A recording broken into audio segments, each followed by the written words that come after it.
दोस्तों स्वागत है आप सभी का श्लोक शिक्षालय के यूट्यूब चैनल पर। और आज हम लोग बहुत ही इम्पोर्टेंट चर्चा करने वाले हैं आपकी इस नई पहल में श्लोक कंटेंटालय श्रृंखला के फर्स्ट एपिसोड में आपका हम स्वागत अभिनंदन करते हैं। इसमें हम लोग हाथी रिजर्व और टाइगर रिजर्व की बात करेंगे। हाल ही में बहुचर्चित रहे करंट अफेयर्स और जनरल अवेयरनेस के टॉपिक में आपके उत्तर प्रदेश के एक नवीनतम टाइगर रिजर्व और बात करें हाथी रिजर्व की बात, तो स्टार्ट करते हैं आज के इम्पोर्टेंट सेशन को। पहला पॉइंट है आपका कि भारत का 33वां हाथी रिजर्व घोषित हो चुका है। तो समाचार में पर्यावरण वन और जलवायु परिवर्तन मंत्रालय जो किनके पास है, भूपेंद्र यादव जी के पास है। तो आपको पहला पॉइंट याद रखना है कि भूपेंद्र यादव जी पर्यावरण वन और जलवायु मंत्री हैं। तो इन्होंने उत्तर प्रदेश में दुधवा पीलीभीत क्षेत्र में 3000 वर्ग किलोमीटर में फैले तराई हाथी रिजर्व यानी TER को मंजूरी दे दी है। ध्यान रखना है आपको, ठीक है। तराई एलिफेंट रिजर्व को मंजूरी दी है। पॉइंट याद रखेंगे आप लोग, ये भारत का 33वां हाथी रिजर्व हो जाएगा, ठीक है। और इसके अलावा बात करें, इस क्षेत्र में यह भी शामिल है कि Dudhwa tiger reserve, Pilibhit tiger reserve और किशनपुर वाइल्ड लाइफ सेंचुरी के अलावा करतनिया घाट के वन क्षेत्र भी शामिल हैं। तो ये आपका इंपॉर्टेंट हो जाता है उत्तर प्रदेश के एग्जाम्स की दृष्टि से और सभी कॉम्पिटेटिव एग्जाम की दृष्टि से। तो बढ़ जाते हैं आगे और हमको ध्यान रखना है कि TER पूरे परिदृश्य में 4 जंगली प्रजातियों जैसे बाघ, एशियाई हाथी, दलदली हिरण और एक सींग वाले गैंडे को संरक्षण करेगा, ठीक है। तो ये आपका हाथी रिजर्व जो आपका भारत का 33 नंबर का है, तो आपको इम्पोर्टेंट बन जाता है और ध्यान रखना है। इससे रिलेटेड पॉइंट्स बढ़ जाते हैं आगे। तो आपको ध्यान रखना है कि पर्यावरण वन एवं जलवायु मंत्रालय ने उत्तर प्रदेश के किस स्थान पर, लखीमपुर जिले में, लखीमपुर खीरी जिले में प्रोजेक्ट एलिफेंट के हिस्से के रूप में तराई हाथी रिजर्व की स्थापना को मंजूरी दी है। तराई एलिफेंट रिजर्व यानी TER उत्तर प्रदेश का दूसरा और भारत का 33 नंबर का आपका एलिफेंट रिजर्व होगा। ध्यान रखना है, यहाँ पे बात हुई है प्रोजेक्ट एलिफेंट की यानी प्रोजेक्ट हाथी की। तो आपको ध्यान रखना है 1992 में आपका स्टार्ट होता है क्या, प्रोजेक्ट एलिफेंट, ठीक है। तो भारत का 33वां और उत्तर प्रदेश का दूसरा एलिफेंट रिजर्व की घोषणा हो चुकी है। इसके अलावा बात करें, दूसरा है ये उत्तर प्रदेश का, तो पहला उत्तर प्रदेश का क्या हो जाएगा। उत्तर प्रदेश का पहला एलिफेंट रिजर्व क्या है, 2009 में स्थापित हुआ था। कहाँ पे, सहारनपुर और बिजनौर के शिवालिक में अधिसूचित किया गया था। ध्यान रखना है आपको, इंपॉर्टेंट पॉइंट आपका ये बन जाता है। इसके अलावा बात करें, अगर भारत का 33 नंबर का है तो भारत का 32 नंबर का कौन सा हाथी रिजर्व है, तो ये है आपका अगस्त मलाई हाथी रिजर्व जो कहाँ स्थित है, तमिलनाडु में। और 31 नंबर का कौन सा है, लेमरू हाथी रिजर्व, ये कहाँ पे है, आपके छत्तीसगढ़ राज्य में है। तो आपके हाथी रिजर्व से रिलेटेड ये सारे इंपॉर्टेंट पॉइंट आपके एग्जाम की दृष्टि से मोस्ट इंपॉर्टेंट बन जाते हैं। तो आप कंटेंट को नोट करते रहें और अपना प्यार अवश्य देते रहें, क्लास को शेयर करके और चैनल को सब्सक्राइब करके, वीडियो को लाइक करके, और साथ ही में अपने कमेंट बॉक्स में सुझाव भी देना ना भूला करिए आप लोग। आपकी रोज़ डेली क्लास होती है 8:30 बजे, जिसमें आपको दिन भर की पूरी करंट अफेयर दी जाती है। इसके अलावा स्टैटिक जीके और मोस्ट इंपॉर्टेंट आपके GK GS सीरीज में जो आपका भूगोल सीरीज के इंपॉर्टेंट क्वेश्चन कराए जा रहे हैं, उनको आप 8:30 बजे शाम को जुड़ना ना भूलें हमारी लाइव क्लास में।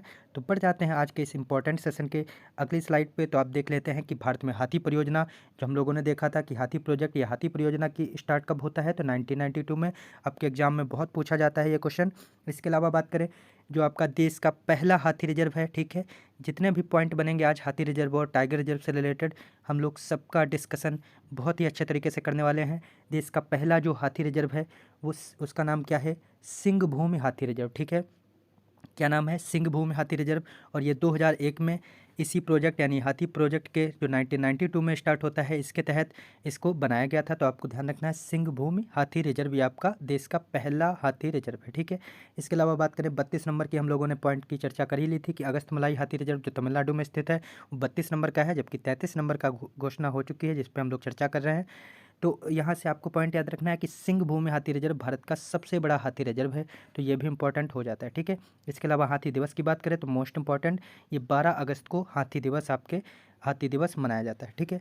तो बढ़ जाते हैं आगे और देख लेते हैं जो आपका नवीनतम टाइगर रिजर्व घोषित हुआ है, जो चर्चा में रहा है हाल ही में, उत्तर प्रदेश का आपका रानीपुर वाइल्ड लाइफ सेंचुरी, ठीक है। तो ये कहाँ पर स्थित है, उत्तर प्रदेश के चित्रकूट स्थान पे आपका रानीपुर वन्यजीव अभ्यारण्य, वन्यजीव विहार स्थित है। और ये बुंदेलखंड का पहला और उत्तर प्रदेश का कौन से नंबर का, 4th टाइगर रिजर्व, ठीक है।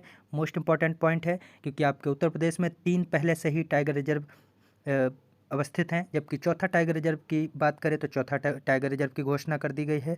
और ये आपका कौन सा है, रानीपुर वाइल्ड लाइफ सेंचुरी। आपको ध्यान रखना है कहाँ पे है, चित्रकूट में है, बुंदेलखंड का पहला और उत्तर प्रदेश का चौथा टाइगर रिजर्व बन गया है, ठीक है। लगभग आपके 529.36 किलोमीटर स्क्वायर के एरिया में आपका ये रानीपुर टाइगर रिजर्व विकसित किया जाएगा, ठीक है। और इम्पॉर्टेंट पॉइंट बन जाता है कि केन बेतवा लिंक परियोजना के कारण मध्य प्रदेश का पन्ना टाइगर रिजर्व, ठीक है, इसका बड़ा हिस्सा डूब क्षेत्र में आने के कारण वहाँ के बाघ चित्रकूट की ओर जाएंगे, इसलिए प्रदेश सरकार ने यानी उत्तर प्रदेश सरकार ने 18 अक्टूबर को रानीपुर टाइगर रिजर्व बनाने की अधिसूचना जारी कर दी है। तो आपको ध्यान रखना है, रानीपुर टाइगर रिजर्व उत्तर प्रदेश का चौथा टाइगर रिजर्व है और कहाँ पे स्थित है, चित्रकूट में स्थित है, ठीक है। तो ये सारे पॉइंट आपको टाइगर रिजर्व से रिलेटेड ध्यान रखने हैं।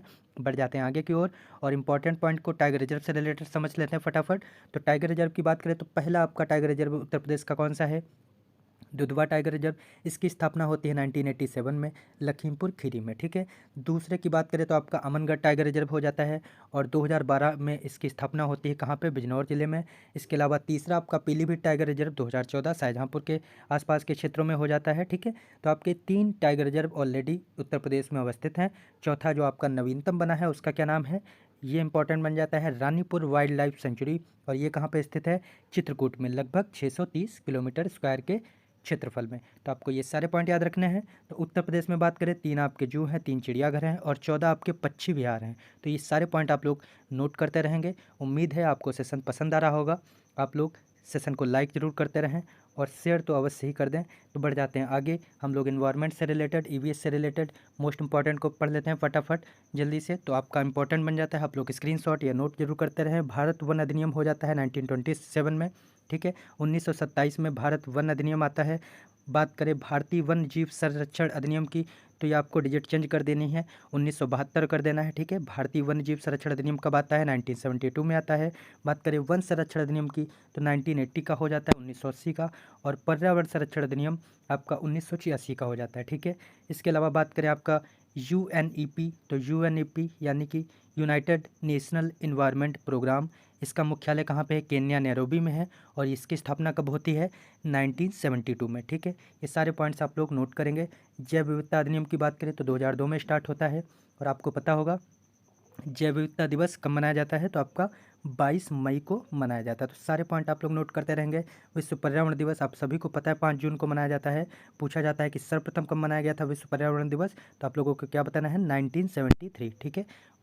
तो ये हो जाते हैं इंपॉर्टेंट पॉइंट इससे रिलेटेड। बढ़ जाते हैं आगे, हम लोगों को ये भी पॉइंट्स याद रखने हैं कि प्रथम जो वन नीति स्टार्ट हुई थी वो कब हुई थी, किस सन में हुई थी, तो 1952 में हुई थी। प्रथम वन नीति 1952 में 1952 में आई थी। बात करें यूपी वन महोत्सव की, ये भी इंपॉर्टेंट हो जाता है और आपको ध्यान रखना है ये भी आपका 1952 में प्रारंभ होता है। वन महोत्सव सप्ताह की बात करें तो 1 से लेकर 7 जुलाई यानी जुलाई के प्रथम सप्ताह में वन महोत्सव सप्ताह मनाया जाता है। बात करें ग्रीन यूपी क्लीन यूपी योजना की इंपॉर्टेंट हो जाती है, ये कब स्टार्ट होती है, 7 नवंबर 2015 को। ऑपरेशन ग्रीन मोस्ट इंपॉर्टेंट बन जाता है और ये 2007 से 2008 के बीच में ऑपरेशन ग्रीन स्टार्ट होता है। आप लोगों को ये सारे पॉइंट उत्तर प्रदेश से रिलेटेड और आपके ईवीएस से रिलेटेड इंपॉर्टेंट बन जाते हैं, आप लोग नोट करते रहेंगे। बढ़ जाते हैं आगे और देख लेते हैं फटाफट कि भारत का सबसे बड़ा टाइगर रिजर्व कौन सा है, तो ये आपका बन जाता है नागार्जुन सागर श्री सैलम आपका टाइगर रिजर्व और ये कहाँ पे स्थित है, आंध्र प्रदेश में स्थित है, ठीक है। नाम नोट कर लेंगे आप लोग, नागार्जुन सागर श्रीशैलम टाइगर रिजर्व और ये भारत का सबसे बड़ा टाइगर रिजर्व है, कहाँ पे स्थित है, आंध्र प्रदेश में स्थित है। बात करें भारत के सबसे छोटे टाइगर रिजर्व की तो ये भी पूछा जाता है और ये कौन सा है आपका, बोर टाइगर रिजर्व, ये कहाँ पे अवस्थित है, महाराष्ट्र में अवस्थित है। इंपॉर्टेंट ये आपके 4 पॉइंट हो जाते हैं। कौन कौन से, प्रोजेक्ट हाथी की बात करें तो हम लोगों ने चर्चा की थी, 1992 में आपका प्रोजेक्ट हाथी आता है। इसके अलावा हाथी दिवस कब मनाया जाता है, तो आपका 12 अगस्त को हाथी दिवस मनाया जाता है। और प्रोजेक्ट टाइगर की बात करें 1973 में स्टार्ट हुआ था और टाइगर दिवस कब मनाया जाता है, 29 जुलाई को मनाया जाता है। तो इस सारे पॉइंट इंपॉर्टेंट हो जाते हैं। टाइगर दिवस कब मनाया जाता है, 29 जुलाई को मनाया जाता है, ठीक है। इसके अलावा बात करें, बढ़ जाते हैं आगे और अब आपको जो भी हम लोगों ने सेशन में सीखा इसका जवाब आपके 4 प्रश्नों के माध्यम से आपको कमेंट बॉक्स में देना बिल्कुल भी नहीं भूलना है। आप लोग इन 4 प्रश्नों का आंसर कमेंट बॉक्स में जरूर टाइप करें, ठीक है। तो आप फटाफट बता देंगे आप लोग। पहला आपका प्रश्न बन जाता है कि विश्व पर्यावरण दिवस सर्वप्रथम कब मनाया गया, आपको कमेंट बॉक्स में बताना है। नेक्स्ट आपका प्रश्न बन जाता है ऑपरेशन ग्रीन कब प्रारंभ हुआ। और तीसरा प्रश्न है आपका भारत का सबसे बड़ा टाइगर रिजर्व कौन सा है, टाइगर दिवस कब मनाया जाता है। तो आपको 4 प्रश्नों का जवाब कमेंट बॉक्स में ज़रूर देना है। उम्मीद है आपको सेशन अच्छा लगा होगा। अगर सेशन अच्छा लगा है तो क्लास को शेयर करें, क्लास को लाइक करें और जो भी लोग नए हैं चैनल को ज़रूर सब्सक्राइब करके बेल आइकन को प्रेस कर लें। मिलते हैं इसी तरीके से श्लोक कंटेंट अलग की सीरीज़ के नेक्स्ट पार्ट में। तब तक के लिए बने रहें श्लोक शिक्षालय के साथ। आप सभी का बहुत बहुत धन्यवाद।